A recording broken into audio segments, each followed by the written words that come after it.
we didn't know anything about B2B. So we had to learn setting up a website, SEO and partnerships and podcasts and affiliate programs and a bunch of stuff I'm going to talk to you about.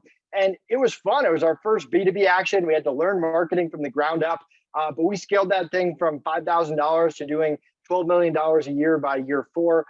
We were acquired in 2019, which is a whole nother story.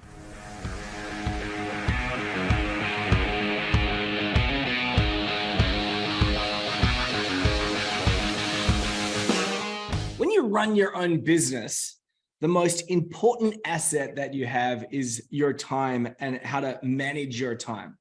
We need to be working on the business. We need to be working in the business. We need to be growing the business. And that's what we're going to be talking about right now. We're going to be talking about how to grow an 8-figure business with organic marketing.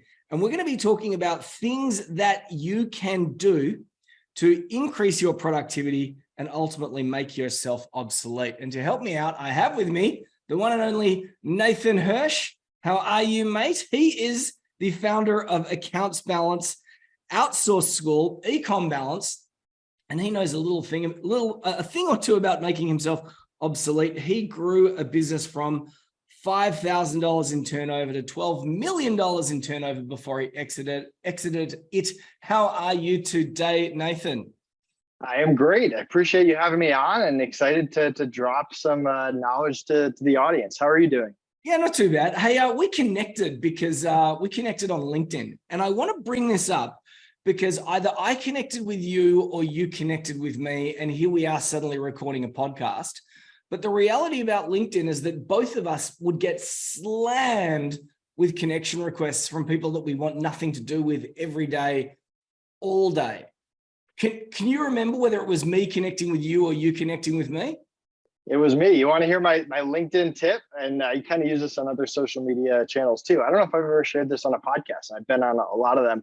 My intro message just would love to connect. I own X. I own FreeUp. I own Outsource School, whatever your company name is. And you'll get 3 responses. You'll get people to say, what is that? And that kind of opens up the conversation. You'll get the people that ignore you or say F off or whatever it is, but that's going to happen no matter what you say. And then you'll get people to say, hey, awesome, I own XYZ or tell me more or something like that. And then you can kind of engage with them. So it's nice. It's easy. I'm not pitching them. I just say, hey, would love to connect. I own X. And then after that, I usually either ask to set up a networking call or have a conversation with them. Or if there was like an actual reason I reached out, like sometimes I'll reach out to podcast hosts to try to get on the podcast. I don't think I did that in this instance. I'll say, hey, would love to apply to be on your podcast or something like that. So silly hack, but it seemed to work. I've probably been doing it 5 years or so. Well, I love that because I had this feeling that you'd reached out, right? And then I'd obviously responded back. And then before you know it, you're on our podcast.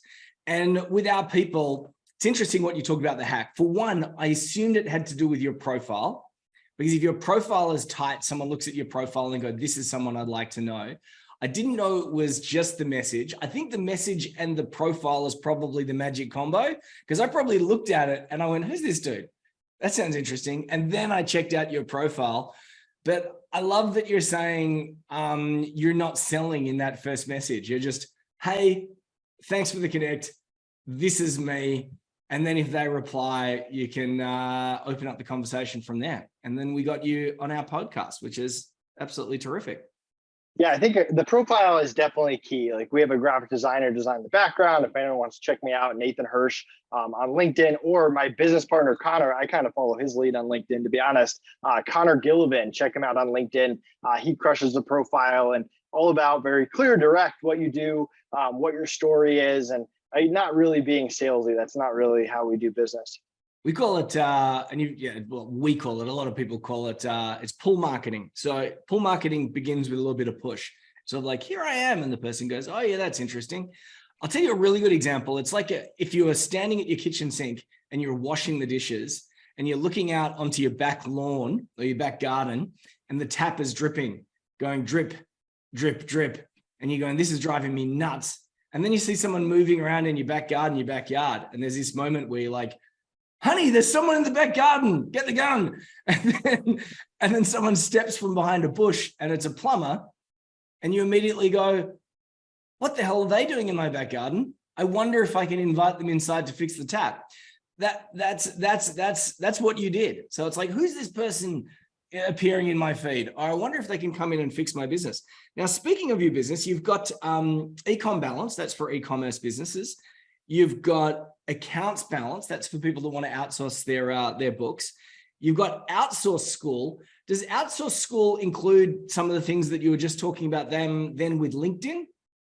Not LinkedIn specifically. We try to avoid anything that could get outdated. So like social media platforms. But our organic marketing blueprint that we're going to talk about, all of our SOPs are part of Outsource School. We use VAs for all of it. And it's the same thing that we've used in all of our companies. It's kind of the backbone of all of our companies.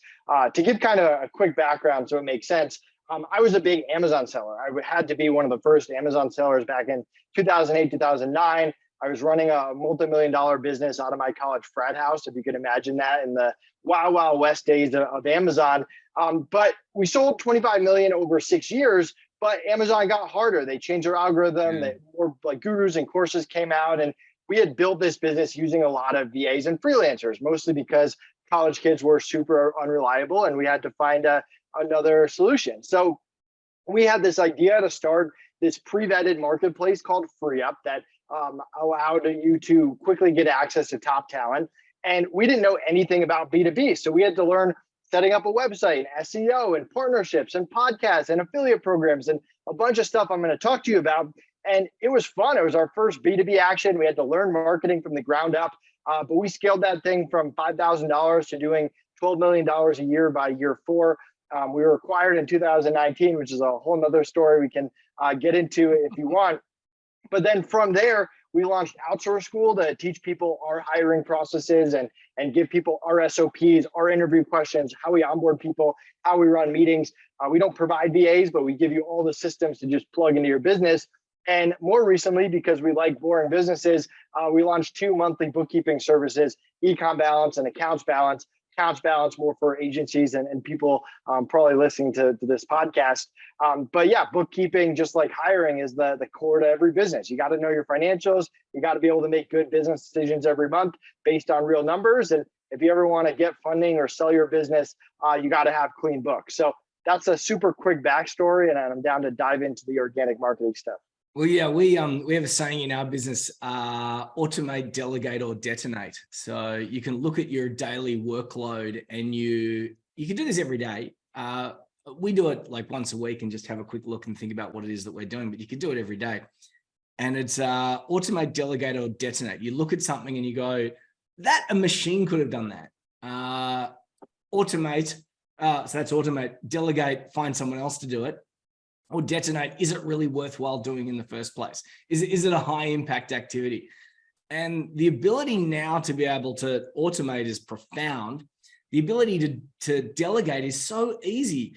But why do you think so few people find an assistant or a helper or a bookkeeper in another time zone or another place where the dollar value is, cheaper? Why do you think more people do that? Well, I can tell you why I didn't originally do that. I mean, I remember I was running this large Amazon business out of my college frat house, like I said, and my parents told me I should probably pay taxes. So I met with an accountant, and the first thing he asked me is, when are you going to hire your first person? And I said, why am I going to do that? That's money out of my pocket. They're going to steal my ideas. They're going to hurt my business. They're not going to love it as much as I do. I can do this 7 days a week forever. And this accountant just laughed in my face and said, you're going to learn this lesson on your own. Well, sure enough, I get to my first busy season, Black Friday, Cyber Monday. I'm selling baby products and toys. I get destroyed. I'm working 20 hours a day for 6 weeks. My grades go down. My social life's gone. And I work my butt off to get to January just to survive, to keep this business alive. Amazon's quick to shut you down. So I make it to January and I think to myself, man, I can never let that happen again. I need to start hiring people right now. And that's when I learned hiring is not easy and you need a good process and a good system, like we teach at Outsource School. But I think a lot of entrepreneurs, they have that same thing. There's a fear that someone's going to hurt their business. There's a fear that they're not going to do as good a job as them. There's the cost component. They think it's going to be too expensive, or they'd rather keep the money themselves, all sorts of things. But I mean, hiring is addicting, just like Making a bad hire makes you never want to hire someone again. Making a good hire makes you want to delegate more. It makes you want to do less and less and step away from the business. And I mean, the best example I can give is I own 2 monthly bookkeeping businesses. I am not a bookkeeper. I am not a CPA. I don't do the bookkeeping. We have a great bookkeeping team I would put against anyone out there, but we hire really good bookkeepers, and we have a manager that knows bookkeeping, that manages the bookkeepers, and Connor and I pump clients into the system and build processes and all the stuff around it, great customer service, all the entrepreneur stuff that needs to be built, but we don't do the actual fulfillment. And that's kind of mentality you need to be as an entrepreneur. I heard someone say the ultra rich are lazy and the very rich are incompetent. And what that means is that if you're running a restaurant and the cook gets sick, the chef suddenly gets sick, if you don't know how to cook a meal, you have to quickly hire someone. But most people, particularly in my world, who are largely made up of self-employed business owners, often selling knowledge, often selling expertise, the risk is that the chef gets sick in your industry, and you go run into the kitchen and start cooking, and you never ever get out of the kitchen. Whereas with your accounts business there, if you're not an accountant, you don't know how to do an account, there's no risk that you're going to get dragged into the kitchen. By the way, I know another reason why people don't outsource. I was having a conversation with someone the other day, and they said, I said that your job is to make yourself obsolete so that, one day you can sell the business. And they said, why would I want to sell the business? And I went, well, have a think about the things that a seller wants, a buyer wants. A buyer wants to see that you can go on holidays whenever you want, that there's big fat margins, that everything's turned into a process and a system. That's what they want. Does that sound like a good business? Yeah, that does sound like a good business. But this was the crazy thing that she said. She then said, but then what would I do? Now, when you started outsourcing what you do to other people, I'm pretty confident you found other things to do. Yeah, I mean, the high level stuff, whether it's strategy, hiring, systems, anything along those lines. And I mean, you're absolutely right. A good example, I'll tell you, when we sold FreeUp, all I heard for the last few years was we wouldn't be able to sell FreeUp because I was the face of FreeUp. I was going on podcasts, my name was on the website, people knew me in the space. And the real truth was I had nothing to do with the day-to-day operations. That was all managed without me. And anyone could come in there with a different marketing strategy and replace me with whatever it is, whatever they want to do differently, different face and all that. And that's exactly what happened. The marketing component's easy to replace you. If you're the one that's actually managing people or doing the fulfillment, that's impossible to sell. And one of my favorite quotes has actually happened on my podcast that we sold as part of FreeUp. Alex Sharpin came on and he said, my message to entrepreneurs is you're not that special. Like there are people out there that will do everything that you do way better than you do. And you need to hire those people. There's no reason that you have to think that you're the only person that can do whatever you do in an 8-hour day. Yeah, you look at someone like Richard Branson. People say, but my brand is attached to the business and I don't want to be the figurehead of my business because what if I want to sell it? Or people said to you, you can't sell it because you're the figurehead, your brand is attached to the business. He attaches his brand to a business, grows it, sells it. Right. Someone else's brand is attached to that business and he does it again and again. All right, let's talk about organic marketing. As I mentioned earlier, you went from a $5,000 business to a $12 million turnover business. And you mentioned you've got your own organic marketing blueprint, and we're going to run through some of the steps in that. Is that also something, and I'm going to put you on the spot here, is that something where I can add a link a little bit later and people could get access to Nathan Hirsch's $1 million organic marketing blueprint? Is it a thing yet? It's just outsourceschool.com. Everything's in there. So with Outsource School, we teach you our exact process for interviewing, onboarding, training, and managing. That's the core. But then we just give you all of our SOPs. And part of the SOPs are operations, like customer service. And then part of the SOPs are growth, like our organic marketing blueprint. And you can pick whichever ones you want to plug into your business. Awesome. Well, let's talk about organic marketing. Where do you want to start? Yeah, so start with an affiliate program. Build an affiliate program for your business. Keep it simple, something that's memorable. A lot of times I talk to people and their affiliate program is very vague, or it's not set up, or there's no even page for it on their website. If you go to outsourceschool.com/referrals or ecombalance.com/referrals, you can kind of check out how we build it out. But for example, with FreeUp, we said, we're going to give you 50 cents an hour for every hour that we build to someone that you refer to us forever. It's reoccurring. Wow. It stands out. It's easy for me to say in a sentence, and it's very easy to display on our website. We also have a software that just deducts it from their invoice automatically. So they're a client, it reduces their invoice. And even before I land a bookkeeping client, for bookkeeping, it's $50 a month, reoccurring forever. Hey, your bookkeeping is $500 a month, but you can save $50 per month per client that you refer. And I tell leads that on the end of every call. It's in the footing of every email, me and everyone else in the company. And when I hire salespeople, we had VAs doing sales calls, which we also teach in Outsource School. They had to say at the end of every call as well.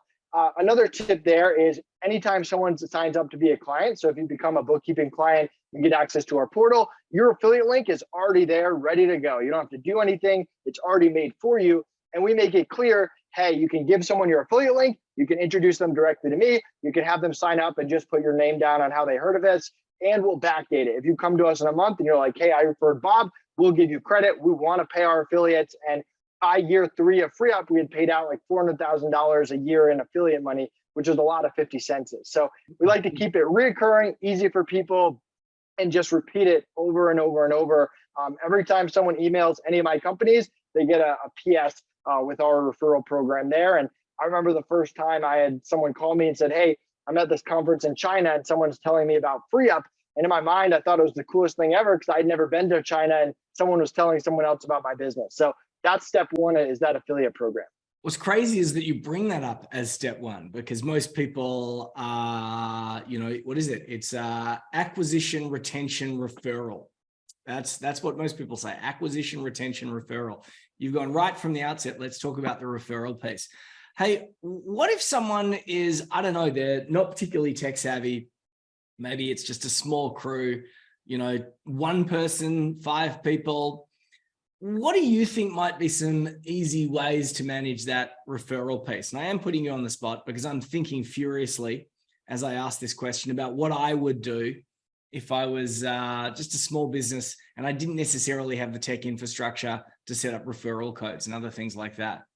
Yeah, it's a great question. We usually build our own software, but with Outsource School, we didn't. So we used a tool called Pay Kickstarter. There's a bunch of tools out there that are just automatic affiliate programs for you that you can use. If you don't want to build your own, you can start with one and build your own later. And there's ones cheaper than Pay Kickstarter as well. So either way, have an affiliate program. If you really can't even figure out Pay Kickstarter, just do a straight referral program. Don't worry about links. Have it on your website. Tell it to everyone. Have a coupon code that you give everyone with their name, or figure out another way to keep track of it, but make sure it's official and easy to say and reoccurring and something that people will remember. Well, here's a really simple thing. I mean, like if you're a B2B Dash user, for example, we have these forms that you can build, and it's very easy to be able to say, hey, what I'll do is I'll pull together a form which redirects the person to the payment page. That way you can either have a question in the form, who referred you, or you can give every one of your referral partners a form. And you can say, hey, just fill out this form. If you just give this link to your partners, your clients, if you want to refer us, you send them the form, they fill out the little form, and you know who that client is coming from. That's a fairly simple thing to do. All right, number 1, affiliate programs. I didn't expect that, Nathan. That's awesome. Where else do we want to go from here? Yeah, number 2. So this is the one that I can speak the least about, only because it's where my partner spends all of his time. My partner is Connor Gillivan. He posts a lot about SEO and content on LinkedIn. You should check him out. But we start putting out content right away. And the best way that you can get into any space is just by putting out consistent content, target keywords, find someone, either hire an SEO person, find a partner that's an SEO person. It's a long-term play. You're not going to land clients in their first month, second month, but you want to be constantly putting out content. Always start a blog in whatever business you're running. Outsourceschool.com/blog, ecombalance.com/blog. You can check out how we format it. But put out content consistently every single week. Take a number. I'm going to put out one blog article every week. increase it to 2 by year 2, 3 by year 3, however you want to go about it. But content is king, and obviously make sure you're following all Google's rules and stuff like that. But you'd be surprised, like I'm finishing my basement right now, and my contractor doesn't have a website, just gets leads off referrals. And my partner and I are in talks with them to potentially just put out content. And if you go and look at Denver contractors, there's not that much content out there. Like within a year, 2 years, you could quickly be on the top of almost every key search term. So start now, build it up. It's a long-term play, but that has to be part of your business. Yeah, a little hot tip here. So a lot of people, when they do this, what they do is they got to produce some content, and they end up producing content which could sit under the heading why we are awesome and different, or why we're different, or why we are better. Hot tip. If you're wondering about what to write about and you don't have a lot of time to do a lot of SEO search or prep, just write down the 12 to 24 questions that your customers and clients ask you again and again and again and again, because that's what they're searching for on Google. Right. Have you got into the repurposing much? Is that part of your play? Yeah, definitely. We're constantly repurposing it in different ways, whether it's on social media. And the beauty of this organic marketing blueprint is they all kind of feed into each other. Like I haven't gotten to some other ones, and you'll kind of see it, but like you could get a good affiliate that also wants to write a guest article for your blog that ranks for SEO. That's an easy example, and I'll have more later, but they all kind of feed into each other in different ways. Yeah. We're big on the repurposing. We always have been. We've had training in our school called the Content Leverage System for about 5 to 8 years. But at the moment, I'm having a good time shooting like these 59-second videos for TikTok. And then it becomes the perfect size for a blog post, which becomes the perfect size for something else. And now we're also taking interviews like this one, trying to find the best little bits, putting them on TikTok, which then they also become the topic of a blog post. And it just goes around and around and around. Content, super important to have some sort of engine to bring in the eyeballs, to bring in the traffic. In our world, we're of the opinion that it's helpful to have 3 different engines to get eyeballs. And obviously content is one of those things. What else we got? All right, next is my personal favorite, find partners in your space. So example of this, when we started FreeUp, we started off just providing Amazon VAs and freelancers, although we branched out to other stuff afterwards. But we said, hey, let's partner with every Amazon software company. Let's partner with every Amazon Facebook group owner, every Amazon service provider that's not VAs or freelancers. And essentially we would find an Amazon software company that would have tons of Amazon sellers using their software. They don't provide VAs. We don't provide their software. Cross promote it. Email blast. We have partner directories. I was just talking to you before this about getting you guys on our directory. There's different ways to partner, but find where your customer hangs out and partner with everyone in the space and figure out how to do cross promotions every 6 months, every year. Reach out to them. A biggest key here is be organized on your side. Other people get disorganized. They get busy with other parts of your business. If you're the one that's being organized, if you have the directory, if you're the one that has a VA managing it, if you're the one that reaches out to them every 6 months and says, hey, let's do an email blast, that's how you make really big strides there. Don't rely on them, although some of them will be organized, and that's super helpful. But partnerships is key. We do the same thing with all of our companies. We have essentially a dream 100 list. Who are our top partners that if we got them to send an email blast about us, we would get a bunch of clients, and that's who we want to work with. And we want it to be mutually beneficial too. It's going to be harder when you're smaller, but a lot of times you can work with other small businesses that blow up just as you're blowing up. And we had situations where these software companies that were new, by year 4, we were big and they were bigger, and we had already built a partnership with them and they would promote us. So partnerships is key. We call them SMAPs, Strategic Marketing Alliances and Partnerships, just because we like a nice, neat acronym. But yeah, guys and gals, I mean, like I'm sitting here talking to Nathan here, and this is an example of a SMAP, as in I'm enjoying his knowledge and expertise for the purpose of creating content. Who'd have thunk it? Now, just before we hit record, Nathan mentioned his directory. Suddenly, that introduces the idea of affiliate marketing. So we're entering that domain as well too. We both do different forms of cross-promotional reciprocal sends, all sorts of opportunities there. But if you are if you do consider yourself a small business owner, like a micro business owner, there is this mental, this mental hurdle where it's like, oh, what do I have to offer with a partner? And there's two ways you can go about this. One is find people that have a small list like you. If you've only got 500 people on a list, there's someone else, the last person you met at a networking event, which is a complimentary, non-competitive partner, they have 500 on a list. And that's the beginning. So don't let the idea of I'm too small to get into your head. But I don't know about you, Nathan, but there's been a couple times where I've just found myself having a conversation with a much bigger brand, thinking, what do I have to offer? And then suddenly, and then suddenly they've invited me to do something, and I've suddenly had access to their entire audience because I had something that they didn't have.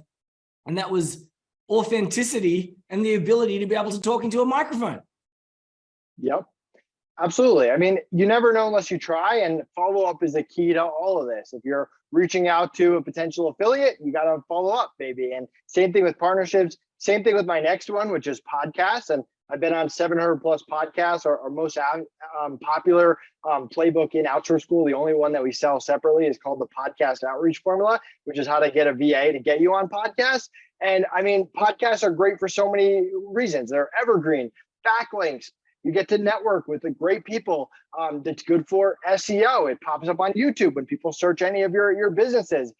These podcasts are key there. And I mean, it takes follow-up. Like, there were podcasts that rejected me numerous times, and I followed up every year for 4 years before they let me on, and then they had me on twice. And you can get creative with this too. This Amazon podcast that wouldn't let me on, I made a list of, they also had a community. I made a list of all my clients that had left me 5-star reviews and that were in their community. I sent it over to him and said, hey, here are a bunch of your clients that are happy with my service. I think it would be a good interview for your podcast. And they let me on. So get creative. Don't be mean. Don't get frustrated. People are busy. Bigger podcasts are harder to get on. But podcasts should be part of your marketing plan. I used to go on a lot. Now I go on a few a month. But podcasts should be part of your marketing plan. And also, once again, I can see how these things dovetail. I mean, like, we've got our own podcast. The podcast allows us to meet people. We meet people. That helps us to form SMAPs. When we do the podcast, we create better content. Content plus SMAPs allows you to do more affiliate stuff. You've mentioned 4 things in the blueprint. I didn't ask you how many there were. Are there 5? Is it a magic 5? I got 3 more left, but the next 3 are pretty quick. Magic 7. It's always going to be 5 or 7, isn't it? All right, what's number 5?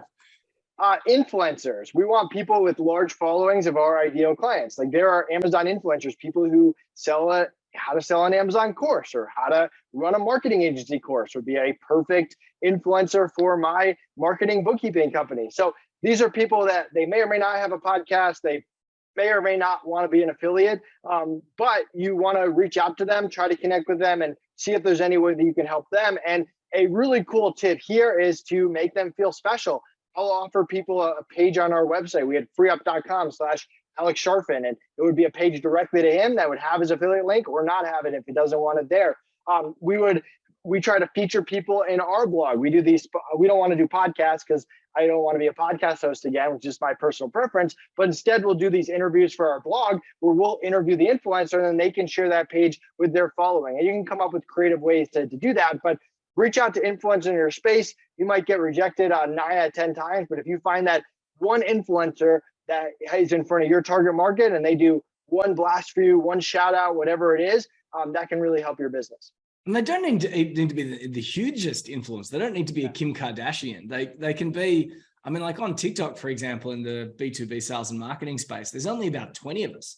I mean, like, you got Alex Hormozi at the top, and then there's only about 20 other people. Then there's a bunch of high-ranking sales trainers, and it does feel that everyone is very, very accessible. What's number 6?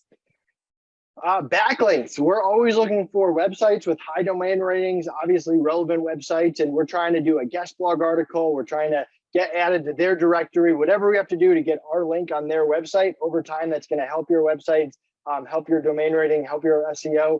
We're constantly looking for backlinks, and it could be a podcast. It could be a quick insert there. Like, we'll find bookkeeping articles online and be like, hey, can you slide in accounts balance? And Sometimes they'll say no, sometimes they'll say yes. You never know unless you ask, and sometimes you have to follow up. So we're always looking for good backlinks, and you want to be everywhere. You want to be a link on all these different websites. I'm going to highlight backlinks as one of the more advanced strategies for our people. What I will say is that because a lot of our people don't even have websites, because if you're turning over less than say $100,000 or $300,000, you probably don't need a website. You're probably better off having a funnel and a LinkedIn profile, doing what Nathan did to arrive in our world. You can go really, really far. But I will make the observation that if you do have lots of content and it's high quality content, backlinks will come. They come faster when you work on it, but they will come. Now I'm just going to do a recap before you hit lucky number 7, because when we've got a countdown, man, how could I not? You know, number 1, affiliate programs. Don't forget your affiliate program. Doesn't need to be complicated. Could just be a form that you create where people can refer their friends, so you can keep track, reward people. Because when someone refers you, you should reward them no matter what, even if it's just a bottle of wine. Number 2, content. Content is king. I believe everybody needs a traffic engine. Commit to producing 1 post per week. Or me, I was doing 1 TikTok a week, and then that ended up becoming 1 TikTok a day, 5 days a week. Now I'm back down to 1 a week. But it produces enough content. Number 3, did you use the word partnerships, Nathan? What word did you Partnerships. use? 3, partnerships. In my notes, I wrote SMAPs. Strategic marketing alliances and partnerships. Once again, it doesn't have to be an amazing big brand. It could be a smaller brand, but don't underestimate the value of getting big brands on your side, because you have things that they have, like that they don't have, like authenticity. Podcasts, love a podcast. What are we doing right here, right now? Number 5, influencers. Number 6, backlinks. All right, what is lucky number 7? Number 7 is reviews. Obviously, you need a good service, and I'm not talking about fake reviews. These are real, authentic reviews from your clients, video testimonials, or find websites like SiteJabber, Trustpilot that rank high on Google.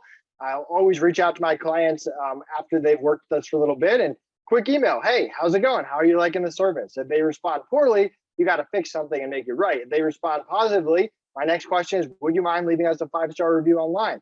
Usually 99% of the time, they'll say yes. Give them direct links, have them on a notepad, make it easy for them, and just stack up those reviews. And it's a long-term play, but by year 2 or 3, people will Google your name, Google your website, and see a lot of 5-star reviews. And that's going to make your close rate so much easier.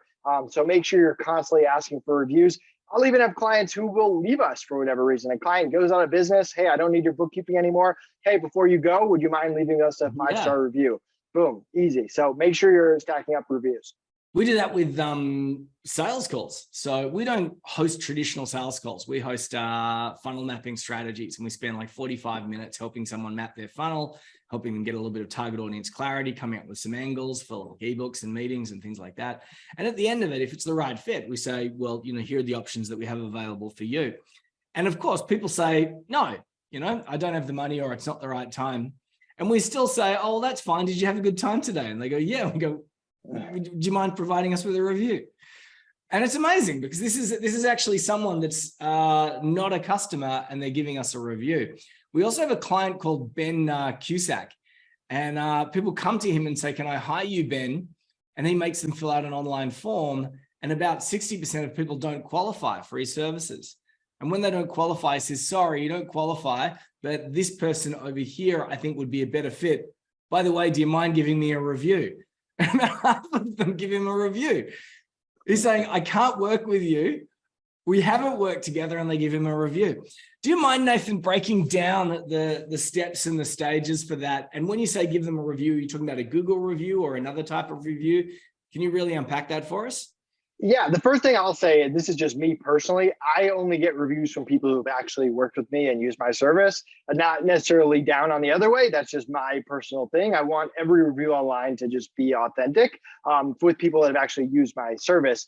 But I mean, the first thing we do with any business is go to all the directories. And this could be relevant to your space. Like in the e-commerce space, you got Web Retailer. In the Google space, you got SiteJabber, Trustpilot. Like find the top review sites and create a directory on all of them. And that's a good SEO tip as well. It gets you a quick backlink. And then I put them all on a notepad. I'll have Google in there. I'll have Facebook in there. And then I ask people for reviews, I usually ask people for 2. I say, hey, can you copy the same review to 2 places? And I'll just mix up the links. And depending on which one is lagging behind in reviews, I might pull out that one. And you try to get 2 reviews out of each person that I ask. And yeah, that's pretty much it. And I think I've got 6 or 7 review links that I focus on. Every once in a while, something will come up. Like in the e-commerce space, there was a software company that created their own directory, and they're pretty big. And they said, hey, we'll only promote you once you get 5 reviews in our directory. I said, okay, no problem. The next 5 people that said yes to reviews, I had them leave in the directory so that they would promote us. So there's exceptions like that. But for the most part, I'm looking for the top review sites to top directories online. And I think that a really good place to start, and I remember doing this, is the humble LinkedIn recommendation. So that is a really easy one to ask for, because I think that LinkedIn allows you to create a link. And I remember doing this, Nathan, the first time I looked at it, and I had no LinkedIn recommendations. And I feel like an idiot. And I think I was already turning over like more than $500,000 or something, and I didn't have any LinkedIn recommendations. So I actually just went to my business partner and someone else that I was working with, and I said, can you give me a recommendation? I'll give you a recommendation. And that was the beginning. And I went, okay, that's how that system works. And then I started to go to clients and ask them for recommendations. Now, before we wind up, I always just do like to ask, is there something that you think that people should not do? Should not do. Should not do. So we run through any kind of things that they should do. What's something they should not do? Any kind of black hat stuff, I just avoid. Like any kind of black hat backlinks, fake reviews, anything that's against Google's algorithm. Like don't cheat the system. Some of these things are short term. Some of these things are long term. Like I would never lie about my credentials to go on a podcast. Like all of that, I would just avoid. And some of these things, like do people do that? I don't know. People inflate everything. Yeah, but like podcasts, you could do a podcast and get 1,000 people to check out your website from it, where SEO is a much longer term play. So each one kind of has its purpose, and some of them are more longer term, but you can build a really solid business. I mean, we do this for all of our businesses, and we pretty much don't do paid ads. We'll experiment with it here and there and do some retargeting, but for the most part, this gets us more clients than we can handle for any business that we run. So stick with it long term and don't go for the shortcuts. What I really like about it is that Nathan shared a bunch of strategies that you can stack. So a lot of people are looking for these magic hacks and silver bullets and massive overnight money spinners. And most of those things are usually going to get you in trouble in some way. Whereas if you can be consistent, produce, how much content did you say? You said start off with 1 a week and then you can increase. Start off with 1 a week. I think we put out 3 a week per company. So 9 blog articles a week. Yeah, there you go. So you start consistently, you go do that. With partnerships, we proactively try and sign 3 people for a podcast in any given week, because we know that 1 or 2 are going to show up and be good, interesting quality people like Nathan here. And then if there's an opportunity to talk about bigger stuff, we go do that. But it's all consistent. It's part of a rhythm that you just need to get into and do again and again and again and again. Now, I asked you before, I said, how do people get onto you, or how can they learn a little bit more about you? What's the best URL that we can put somewhere near this video? Yeah, just find me on LinkedIn, Nathan Hirsch, or you can go to our website, outsourceschool.com, accountsbalance.com, exactly how it sounds. And yeah, you can definitely follow my partner too, Connor Gillivan, on LinkedIn if you're interested in SEO stuff. But you can find me on any channel. I'm pretty easy to find online. Just to re-emphasize the point, if you're looking for an accountant, you could do it all yourself, particularly, but you probably need a more local accountant, but you don't need a local bookkeeper. I mean, like this stuff can be really outsourced. And if you've got a small business, it's probably not very complicated. If you're using some software like Xero or MYOB or Quicken, It's not so complicated to find someone who can help you with it. The outsource school, you've heard the logo there. If you've got an e-com business, maybe a Shopify business, e-com balance. Anything else we need to plug? No, I appreciate you having me on, and hopefully that was a good value for your audience. All right, awesome. Any final words of advice before we shut this down? No, I mean, consistency is key. Pick a number, pitch 5 podcasts every week, 5 partners every week, 5 influencers every week. However you want to go about it, pick a number, be consistent. It's all about consistency over long sprints. Well, I'm going to set myself a goal, because out of all those out of those 7 things there, we did not have a consistent system for the reviews. So I'm glad that came in at lucky number 7, because I was listening to them going tick, tick, tick, tick. We don't have a consistent system for the reviews. So that there is my homework from this podcast. Thank you, Nathan. Thanks so much for your time. Thanks for having me.